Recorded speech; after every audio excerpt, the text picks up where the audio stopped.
The song finished when she was halfway through the banana she was slicing for a smoothie.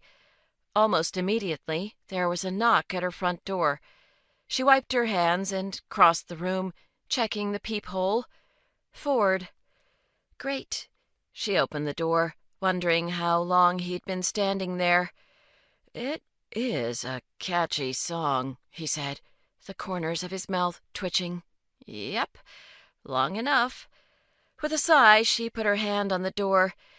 "Do you think it would be possible for me to get just a bit of privacy once in a while?" "That's loft living for you. The soundproofing is terrible in this place." So she'd noticed.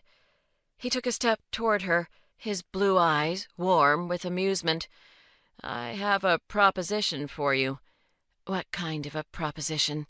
"Invite me in and I'll tell you." Not sure what this was all about.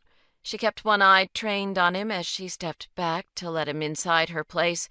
He followed her toward the kitchen. "By the way, I like what you did with the space." He looked around at her furniture. "Is the condo you bought also a loft?" She went to the blender to finish making her smoothie. "No, it's a more typical two-bedroom layout. Probably about the same square feet as this place, though." Ford helped himself to a seat at the counter. "Where at?" "The Trump Tower." "That's hardly a typical two-bedroom." She smiled in acknowledgement. Maybe not. She turned on the blender and mixed the strawberries, banana, and orange juice together. "So, about this proposition of yours," she prompted him as she poured the smoothie into a glass. "I wanted to see if you're free for dinner tonight." She blinked, not having expected that, and felt a strange flutter in her stomach. "You want to have dinner with me?" "Yes, at Public House." It took her a second.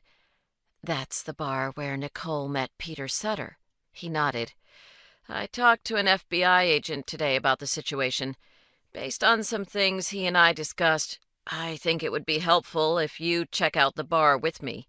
"Me?" she laughed. "What am I now? Your sidekick in this?" "Not a sidekick. I need a front man. See, I thought about it. What if, when I go to the bar and ask around, Peter Sutter is a regular? Maybe the bartender will know him, and he'll want to know why I'm asking. I can come up with some excuse, but it would be less suspicious to have a woman doing the asking." He waited as she considered this. "Think of it as an adventure that would help your client, the struggling single mom who's really hoping to catch a break with this." "Now that's just playing dirty." He grinned and stood up from the counter. "I'll pick you up at 6. Wear something cute, like you'd wear on a first date." Her eyes met his archly. "I didn't say yes."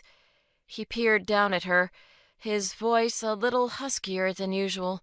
"You didn't say no, either."